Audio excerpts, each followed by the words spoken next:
Welcome back, chums. Update 2.0 is out and Phantom Liberty is just around the corner. So today we're going to go through the latest news and much more. Media reviews are out for Phantom Liberty and they had a very positive impression so far, with GameSpot, Press Start, IGN, VGC and others giving it either 10 out of 10 or 9 out of 10.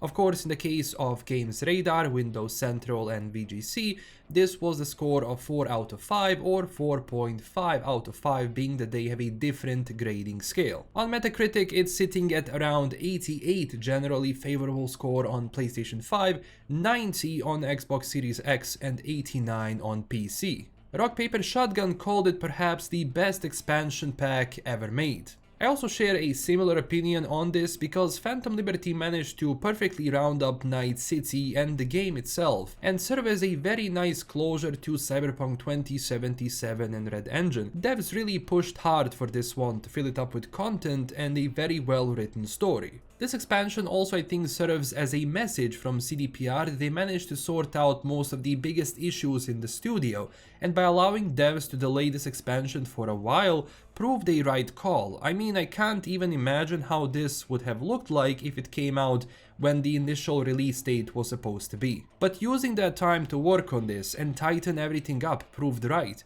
and good thing that this is coming from consoles as well, not just PC. Dropping last-gen consoles was probably a hard choice, but without it I doubt this would be able to run it this way. There is also a big question now I get, and also other reviewers who play the game, and that's why we were not able to use our own gameplay and if situation is the same like on original Cyberpunk release. Well, previously they only gave out PC copies, but now it's available on all platforms. And look, when it comes to the use of BRoll versus our own footage, I agree with people that it's better that we can do it that way. Otherwise you get a wrong impression of them hiding something. Now luckily there is really nothing to hide. The footage I recorded when I got into the game and expansion for the first time is the one you will be getting after embargo expires. It might be something connected to maybe spoilers, or maybe they want to mitigate that. In some cases you can make that argument, although there could have been some restrictions only to use maybe non-spoiler open world gameplay. But don't worry, as soon I will be able to post my footage as well. First non-spoiler content you can have and expect is on 25th. But let's go back to update 2.0. So yesterday everyone was able to get into it and try it out. First impressions are very good. The general consensus is that a lot was fixed but also revised and many systems rebuilt so the gameplay flows better. And that can be confirmed by SteamDB. As of right now, there are more than 100,000 people playing the game for 2 days straight.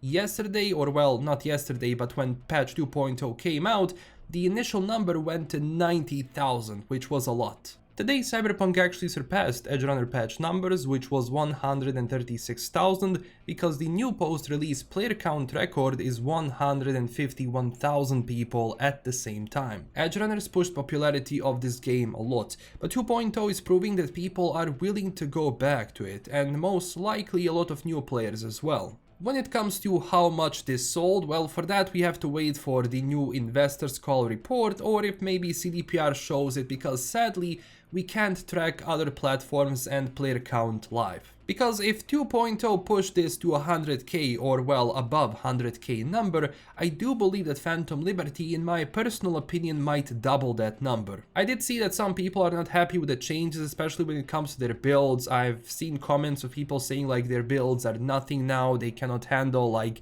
fighting 2 people. In my opinion, the best thing you can do with that is to go and basically revise all of the perks and your cyberware.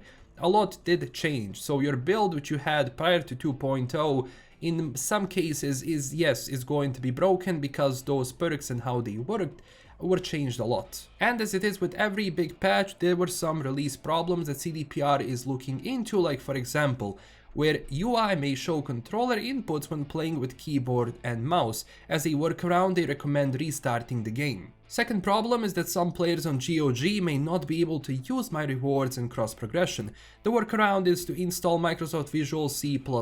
I will leave the link they posted here in the description in case you are having those issues. Another issue which I've seen actually in my comments and also under the comment of this tweet is that they were locked out in V's stash in the first apartment after doors closed behind them. So keep that in mind in case it happens. For this there is no fix besides reloading all their save. Keep in mind to also update your drivers, but some people did report having issues when they did it, which is really not surprised with every new display driver.